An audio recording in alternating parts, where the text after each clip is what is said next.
Yo, what's good, it's Dark and welcome to another hopefully helpful Crucible video. Today we will be going over what can be done to enhance your overall movement with a more in-depth look at shotgun movement especially. As usual, I will be splitting the video into sections with the best controller layouts, which sensitivity is preferable, and purchasable items being some of them.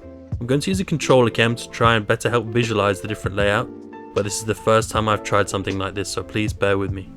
First, let's start with the controller layouts. Standard controller, default layout. The standard layout that you are automatically running when you first played Destiny. Now I, like maybe many of you, jumped in, learned default and thought that was it. But no, there are better options. Now holding the controller in the standard way and running default restricts your movement by requiring you to let go of the analog stick while pressing the face buttons. As such, you have less control in the air and your movement is going to be delayed from the time from switching from your analog stick to pressing the button itself and then going back. As such, holding the controller in the standard way and running default is going to be a bad option for reaching maximum movement potential and is not going to be something I'm going to recommend. Standard controller, jumper layout. So to reach optimum movement freedom, you need to be able to jump while maintaining control of your analog sticks. Destiny only offers one option for this as a standard layout, and that is jumper, also often referred to as bumper jumper. You may access your button layout by pressing options, going to settings, and then button layout. Let's have a closer look at the jumper layout. So as you can see, the jump button is now L1, your super is X, and your melee is R3. This layout is going to let you have freedom of movement to turn as you jump. It'll be hard to adjust to at first, but it's well worth sticking it out. The best place to practice is again going to be patrol. No pressure practice. It will take hours to get used to, but I guarantee it will improve your game. Claw. Claw is accomplished by using the analog stick with your right thumb, then using your next finger to press the face buttons like so. Claw is a great method for maintaining default settings, but we're required to change how you hold the controller. This is for the more hardcore, and often most of the players that run this option have been doing so since Halo etc. and think nothing of it. New users to this method often complain of pain in their hands, fingers after gaming sessions due to its uncomfortable and overstretching position.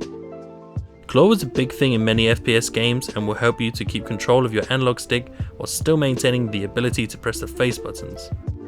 As I do not run, nor have I ever used the claw method personally, I took my questions to a beast of a player called AE Gabriel, that's one of the best Titan claw players, and he suggested that claws should feel natural, and if it didn't, you'd be much better off using jumper and not forcing. Modified controllers. Let me first say I'm not endorsed by any companies to talk about their products. Personally, I use a Scuff. Now what is a Scuff? A Scuff is a modified controller with two pedals on the back that can be mapped to the buttons of your choosing. I have set mine to jump on the right pedal and crouch on the left pedal. This allows for total freedom of movement as I can jump, slide, turn all at the same time without my fingers ever leaving the analog stick. It took me 6 hours or so to get comfy with it and maybe a week of daily play to get so fluid with it that I no longer have to think about pressing the pedals. Scuffs, while amazing, are expensive, but if you have the money and are willing to invest, they're a great purchase and will help improve your movement massively. If not, my personal recommendation will be to learn jumper. Jumper, once mastered, will improve your game and give you better movement in general. It will take time and you will make mistakes, but stick with it. Lastly, specifically on shotgun movement, we're going to go a bit deeper. The reason Scuffs are great for shotgunning movement is it allows you to slide and jump freely without letting go of the analog stick.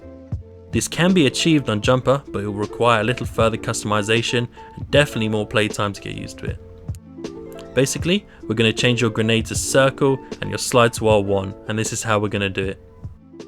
You're going to press your PSN button, go to the settings, go to accessibility, go to the button assignments, enable the button assignments, create a customized button assignment. So we're going to change circle to R1 and that will in turn change the R1 to circle. Throwing grenades with circle is going to take some time to get used to alongside the new jump, but if you main shotgun and want to peek out your movement, this is an option you may wish to explore. Remember, if you really can't get used to it at all, or you hate how it feels, you can change back. Onto sensitivity. Now I use 5 cents. This gives great turning speed while still maintaining a great long range primary shot.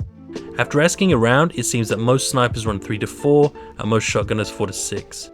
You need a slightly higher sense on a shotgun to give you that quick snapping movement to targets. There are those that run 10 cents and do very well with it, but they are only few. Again, pick a sense and try and stick with it. If you are switching from a 3 to a 5, your primary shot will suffer initially, but will be regained with practice. Control freaks. Now, I was super skeptical about these initially, but I do feel they work, and they work well. Control freaks are basically add-ons for your existing analog stick. Typically they increase the height of the stick by 40%, but in turn this also provides you with a 40% more increased range of motion, which will help you with snapping to targets and quicker movement. Control freaks also require less force to maneuver, and as such you are able to make lighter movements and quicker movements that you wouldn't be able to without them. Personally, I also find it much easier to sprint with them as it requires hardly any effort. Last few tips. Vibration. Turn it off. It is a stress mechanic and will no way or form help your aim or your movement. In fact, it is more likely to do the opposite. Vibration can be turned off by going on your PSUN button, going to settings, devices, vibration, and then toggling it off. Lastly, your controller. If you can, always play with your wire connected to reduce latency.